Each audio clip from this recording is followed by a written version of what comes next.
Hello all good morning అందరికీ. మీ lunch preparation అయిపోయిందా? నేనైతే ఇప్పుడు స్టార్ట్ చేశాననమాట లంచ్ ప్రిపరేషన్ అనేది. సో, నేనైతే ఈరోజు ఎగ్స్‌తో ఒక రెసిపీ అయితే చేయబోతున్నాను. నార్మల్‌గా ఇది రెగ్యులర్ చేస్తారు అందరూ. సో, నేనైతే ఇక్కడ ఎగ్ పుల్స్ అనేది చేయడానికైతే అన్నీ రెడీ చేసుకున్నాననమాట. ఫస్ట్ అయితే ఆనియన్ కట్ చేసేసి పోపేసేసాను. సైడ్‌కైతే ఎగ్స్ బాయిల్ చేసి రెడీగా పెట్టుకున్నాననమాట. నెక్స్ట్ టాస్క్ ఏంటి, మనం పులుసు అనుకున్నాం కదా! చింతపండు అయితే రెడీ చేసుకోవాలి. సో, చింతపండు అయితే చాలా ఇసుక ఉంటుంది కాబట్టి దాన్ని నీట్‌గా వాష్ చేసేసి నానబెట్టుకోవాలి. సో, నెక్స్ట్ స్టెప్ అదే అనమాట. ఇలా ఆనియన్ ఒకసారి కలిపేసుకొని క్యాప్ పెట్టేసుకున్న తర్వాత ఇక్కడ చింతపండు అయితే తీసుకున్నాను. చెక్ చేస్తున్నాను అనమాట. సో, సన్నని ఇసుక అయితే వస్తుంది. సో, దానికోసం కొంచెం ఆ రాళ్ళన్నీ తీసేసి నీట్‌గా వాష్ చేసిన తర్వాత వాటిని పక్కన నానబెట్టుకున్నాను.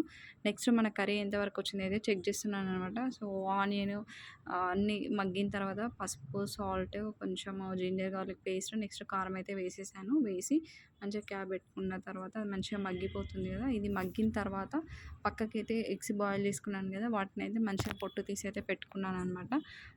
ఎగ్ కర్రీ అనేది చాలామంది అయితే చాలా రకరకాలుగా చేస్తారు కదా!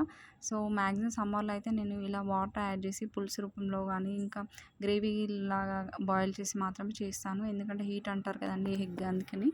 ఇక్కడైతే నేను అదే చేస్తున్నాననమాట. సో, మన చింతపండు అయితే మంచిగా నాని పెట్టుకున్నాను కదా! సో, అదైతే ఇంకా పక్కకి ఇట్లా రసం తీసి అయితే పెట్టుకున్నాననమాట. ఇక్కడ మన ఆనియన్ ఇంకా అవి కారం అయితే అన్నీ మగ్గిపోయాయి. సో, ఫైనల్‌గా వాటికైతే ఎగ్ అయితే వేస్తున్నాననమాట. కొంచెం వీటిని అలా ఎగ్స్ పోపులో మగ్గనిస్తే చాలా బాగుంటుంది ఆ ఫ్లేవర్ అయితే. డైరెక్ట్ పులుసులో వేయడం కన్నా ఇలా వేస్తే కొంచెం టేస్ట్ అయితే, నాకైతే ఒకసారి నేను ట్రై చేసి చూసాను. అది డిఫరెంట్ అనిపించింది. సో, అప్పటినుంచి నేనైతే ఇలా ఫాలో అవుతున్నాననమాట. అవి కొంచెం ఫ్రైలాగా అయిపోతాయి. నెక్స్ట్ అవి పులుసులో కూడా మంచిగా ఉడికిపోతాయి అనమాట. సో, ఇలా ఒకసారి మిక్స్ చేసేసుకొని కాసేపు క్యాప్ పెట్టుకున్న తర్వాత మనం నెక్స్ట్ అయితే పులుసు అనేది యాడ్ చేసుకుంటే బాగుంటుంది. ఇక్కడ నెక్స్ట్ అయితే నేను చింతపులుసు అనేది రెడీగా డైరెక్ట్ వేసేసుకున్నాను. నెక్స్ట్ ఏంటంటే కరివేపాకు అయితే డైరెక్ట్ పోపులో కన్నా ఇలా వేసుకున్న ఫ్లేవర్ మంచిగా అనిపించింది నాకు. సో, అందుకని చెప్పేసి నేను అలా పైన వేసేసాననమాట. నెక్స్ట్ కొంచెం కొరియాండర్ పౌడర్ అయితే యాడ్ చేశాను. ఇందులో అది స్టవ్ అనేది మనము లో ఫ్లేమ్ కాకుండా, హై ఫ్లేమ్ కాకుండా మీడియంలో ఉంచుకుంటే బాగుంటుంది. ఇంకొంచెం చింతపండు అయితే యాడ్ చేస్తున్నాను. కొంచెం మిగిలి ఉంది. సో, ఆ రసం కూడా యాడ్ చేశాననమాట. సో, అది ఎంతవరకు వచ్చిందనేది మధ్య మధ్యలో ఇట్లా చెకింగ్ అనమాట. సో, కంపల్సరీ దాన్ని లైట్‌గా అటు ఇటు కలుపుతూ ఉండాలి. లేదంటే ఇది నేను పాట్‌లో చేస్తున్నా కదండీ! అది ఎక్కువగా మంచిగా వేడవుతుంది. కుక్ అయితే చాలా బాగుంటుందనమాట. టేస్ట్ అనేది కూడా డిఫరెంట్ ఉంటుంది. మనం స్టీల్ వాటిలో వండేదానికి, ఇలా వండిన వాటికి. నా దగ్గర అయితే ఇలా 2 ఉన్నాయండి పాట్స్. నేను ఒకటి చద్దన్నంకి, ఒకటి ఇట్లా కర్రీస్‌కి అయితే యూజ్ చేస్తాననమాట. అది గ్రేవీ కర్రీ అని చెప్పాను కదా! సో, దానికోసం అయితే నేను పల్లీలు వేయించుకున్నాననమాట. పల్లీలని మ్యాక్సిమం పల్లి పొడి వేసుకుంటే చాలా బాగుంటుంది. అలానే పల్లీలతో పాటు పల్లీలు కాస్త వేగిన తర్వాత దాంట్లోనే నువ్వులు యాడ్ చేసేసి కొంచెం క్యాప్ పెట్టేస్తే మంచిగా మగ్గుతాయన్నమాట. అవి లేదంటే చిటపటని చిల్లుతాయి కదండీ! అందుకని దానిపైన నువ్వులైతే చల్లేసేసి ఇంకా స్టవ్ ఆఫ్ చేసుకుంటే అవి ఆ హీట్‌కి అయితే మంచిగా మగ్గిపోతాయి. ఆ మగ్గిన వాటిని పక్కకు పెట్టేసుకొని చల్లారాక మిక్సీ పట్టేసుకొని ఆ పొడి అయితే ఈ గ్రేవీలో యాడ్ చేసుకుంటే చాలా బాగుంటుందన్నమాట. ఇలా పల్లి పొడిని, నువ్వు పొడిని మనము మ్యాక్సిమం కర్రీస్‌లో డైలీ తీసుకుంటే మన హెల్త్‌కి అయితే చాలా మంచిది.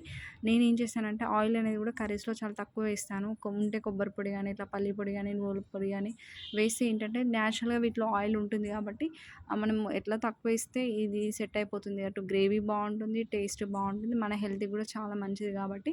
సో, ఈ పొడులనైతే మ్యాక్సిమం యాడ్ చేయడానికైతే నేను చూస్తానండి కర్రీస్‌లో. సో, మ్యాక్సిమం అన్నిట్లలో వేసాను. కొన్ని కర్రీస్‌లో అంటే అవాయిడ్ చేస్తాను కానీ ఇలా మ్యాక్సిమం ఇలా వేస్తూ ఉంటాననమాట. టేస్ట్ అయితే చాలా బాగుంటుంది. ఇట్లా గ్రేవీ అవుతుంది. మనకు కూడా ఇట్లా హీట్ అవ్వకుండా ఉంటుంది. చాలా బాగుంటుంది. ఈ కర్రీ వచ్చేసి మన రైస్‌లోకి కానీ, చపాతీలోకి కానీ, రోటీలోకి ఏదైనా డిషెస్‌లోకి అయితే చాలా బాగుంటుంది. ఫైనల్‌గా అయితే నేను దీంట్లో కొంచెం జీరా పౌడర్, మెంతి పొడి యాడ్ చేసుకున్నాననమాట. ఇట్లా చింతపండుతో చేసే కర్రీస్‌లో మెంతి పొడి వేసుకుంటే చాలా టేస్ట్ అయితే బాగుంటుంది. నెక్స్ట్ ఇంకా కొంచెం హెల్త్ ఇష్యూస్ ఉన్న వాళ్ళకైతే మెంతి పొడి వాడుకోవడం అయితే చాలా మంచిదండి హెల్త్‌కి. మనకేంటంటే ఈ పులుపు ఉన్న వంటకాల్లో కొంచెం మెంతిని యాడ్ చేస్తే బాగుంటుందన్నమాట హెల్త్‌కి.